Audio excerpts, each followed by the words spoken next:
Graham, I think that Professor Ergas is making some interesting points there.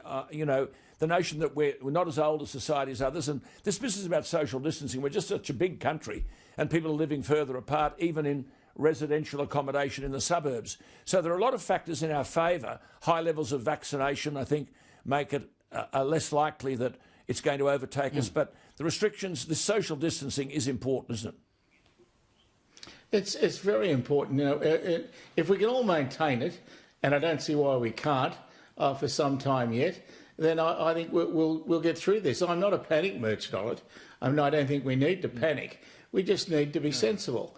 And I think most Australians are sensible. Most of us get that. You get the odd idiot, Alan. You'll always get the odd idiot, won't you? But basically, our population is prepared to sit this one out and do the right thing. And I think we just go with the flow. I think Morrison's got it basically right.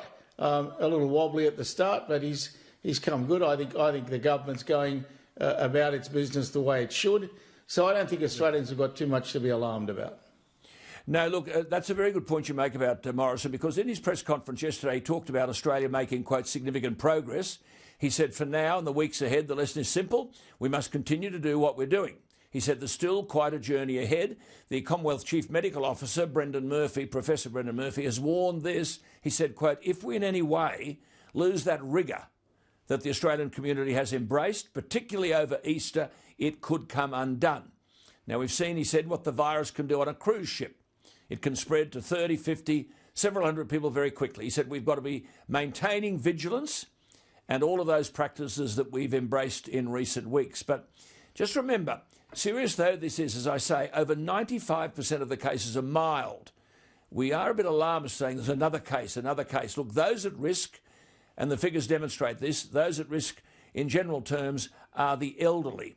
Now, I note that President Donald Trump has rightly taken aim at the World Health Organization, saying the international health body blew its response to the pandemic because of its allegiance to China. Trump wrote on Twitter, the WHO really blew it. For some reason, funded largely by the United States, yet very China-centric, the WHO. He said, we'll be giving that a good look. It's a very valid point, Graham. I mean, Trump said, I rejected their advice on keeping our borders open to China early on. Why did they give us such a faulty recommendation? Graham, there are concerns, aren't there, about the World Health Organization and it being in China's pocket. And I sense that Donald Trump is not finished with his criticism of both the World Health Organization and China. Well, I hope he isn't, because there needs to be much more criticism of both. The World Health Organization has played an appalling role thus far. They have simply missed the boat. And I don't understand how that's possible. They're bristling with experts, and yet they couldn't get this right. Well, they couldn't get this right because they were determined not to ping China. And let's face it, when you get something like this, the most important thing is to be able to know from whence it came and how it developed. Once you know that, you can start to look for a cure. But the Chinese hid this. The World Health Organization aided and abetted them in doing it, and I think that they deserve to be condemned for that, and I hope the world gets up in arms about it. That's a very good point, because on February 3, Graham is right, the World Health Organization, there was no need for widespread travel bans to stop the virus's spread. The US nonetheless imposed a ban on travellers from China on February 2, a day after Australia implemented the ban. But Donald Trump is right, Graham's right. This outfit, the WHO, should be seriously looked into. And in relation to China and the coronavirus, isn't this interesting? The world economy is on its knees. Businesses remain closed. Italy, Spain, the UK and America are recording hundreds of deaths every day. What are we to make of the fact that China's main cities, Shanghai and Beijing, were largely unaffected? Shanghai is a city of 30 million people. It had only 337 infections, or so we're told, and 3 deaths. The capital of Beijing, where the government of China is run, barely been touched, or so we're told. Yet here we are 9,000 kilometres away from Wuhan. It's currently in a mass lockdown, or it was. It's been opened up now.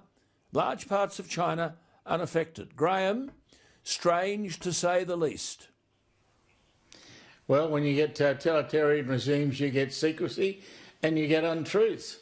And there's no doubt about it, the Chinese government have lied about this from the very start, and they'll continue to do so.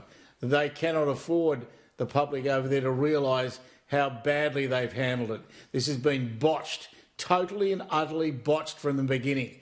And of course, regimes like that, totalitarian regimes, just can't afford that kind of news to get out. And they'll shoot anyone who tries. Yes, that's right.